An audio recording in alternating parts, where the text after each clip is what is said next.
So in 2013, Hinckley-based Triumph totally revamped their already class-winning supersport bike, the Daytona. This is what they came up with. They changed everything from the wheels up. So the tyres were different, the wheels were different, the exhaust was different, the engine was tweaked, giving it more power. Even the riding position was different, it was more relaxed. And this seems to be winning everything, hands down. But the big question is it really that good?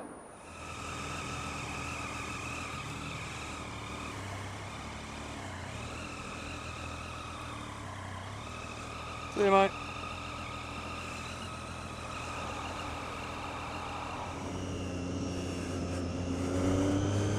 Well, first impressions, it's all good. Riding position is obviously a little bit more tucked up than a speed triple, as you can expect, but nothing too extreme so far anyway. Clutch really light, suspension firm but not overly hard, and it is light as a feather. This really is light as a feather. Brakes nice and responsive, full ABS.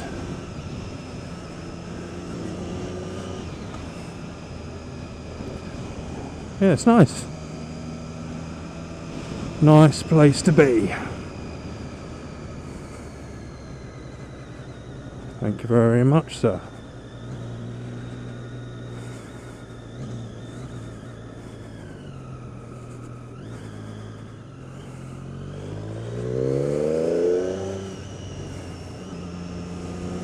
Still got a bit of torque, even though it's a 675.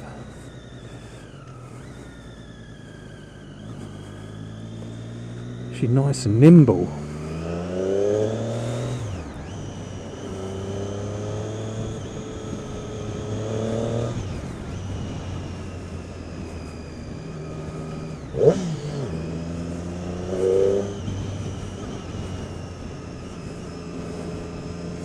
And the mirrors aren't brilliant, they're similar to the old street triple. I get a good view of my elbows, but not a massive amount more, but they're alright, I suppose. Come on, cars.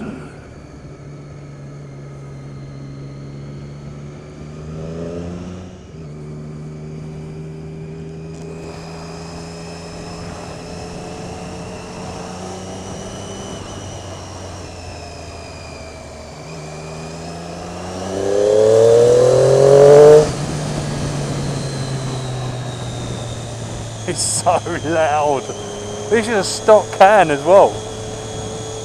This is absolute bog standard stock can, and it makes that sort of noise. Wow, this is addictive. This is so much fun, this bike.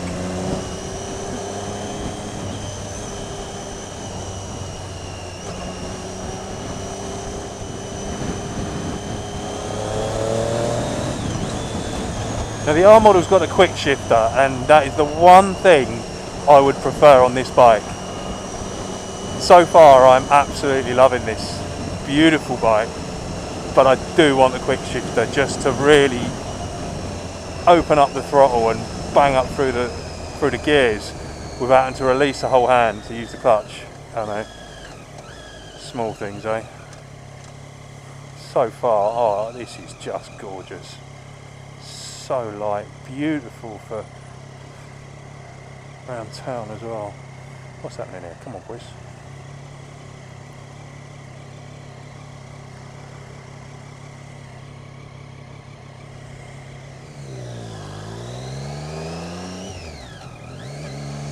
Steady on that surface.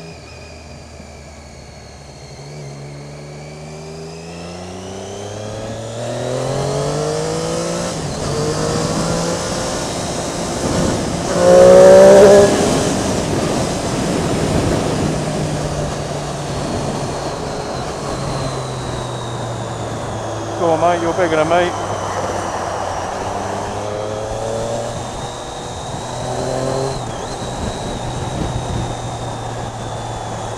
This is amazing, this bike.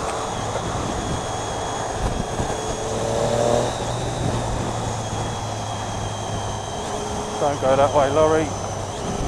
And you're going that way too.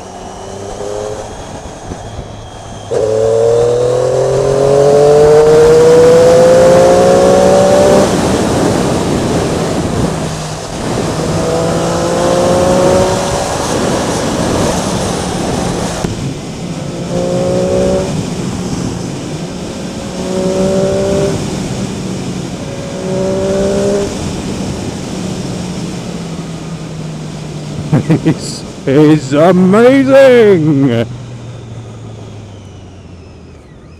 Great anchors as well, that's no more than one finger, and oh man, the way it sticks to the road!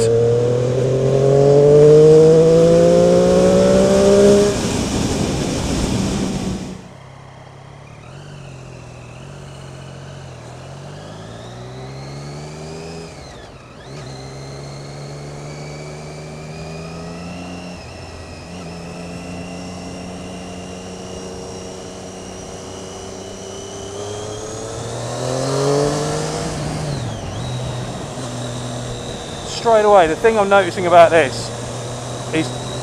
Sorry, maybe you can hear me now. The thing I notice mostly about this so far is just how brilliantly it handles.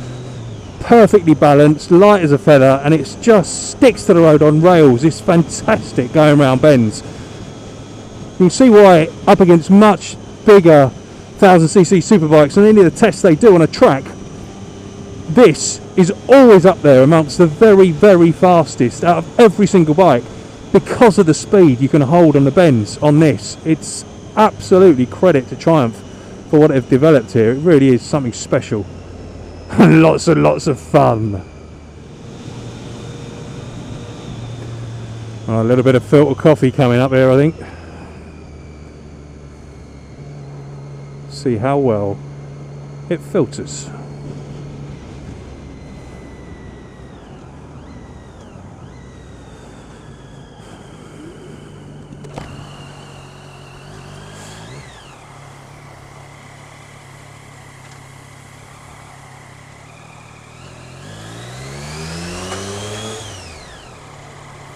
Go.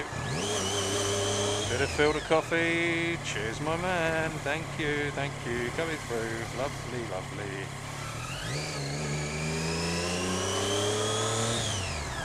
I think it filters pretty well. Thank you, love. Thank you, thank you. Thank you, sir. Thank you. Have a lovely day. Thank you very much. Thank you, thank you. Coming through. La-dee-da-dee-dee. Got the wing mirror.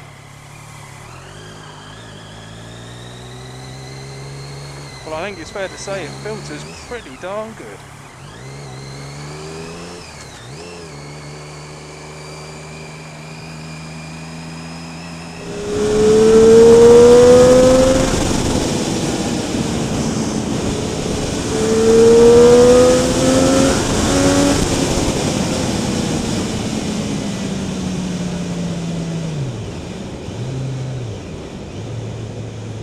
Well, that was fun.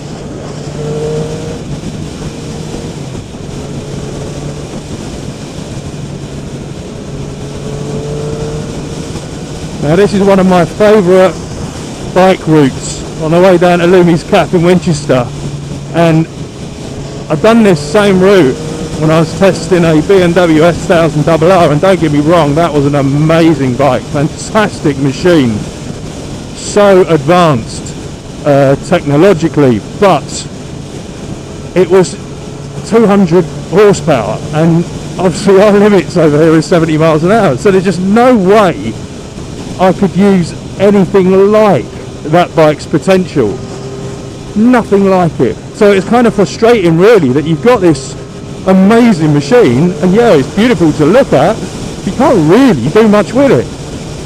Where this, because it's smaller and it's a 675, even though it's got, you know, top speed of something ridiculous like 150 miles an hour, and I'm never ever going to find out what that's like, but there's a lot more of the power that you can use on this bike and enjoy and experience, as opposed to a full powered 200 brake horsepower superbike, which we're never going to touch the surface. So yet again, another positive for this bike. You might get a hint or pick up some vibes that I quite like it. So that's it. My time with the Daytona is coming to an end. I'm on my way now to the dealer, Bulldog Triumph near Reading, to take it back. And I'm very sad about doing that. I've loved this bike. I've loved the time I've had with it. I think it's underrated. I think people are so used to the phrase no replacement for displacement that everyone's looking at the bigger engines and automatically thinking that's the better thing for them, where I'd say next time you're looking, if you are looking for a sports bike, don't overlook something like this, because it's staggeringly fast. It does everything. It looks the part, it sounds the part, it rides the part. It's absolutely brilliant. Very, very, very impressed.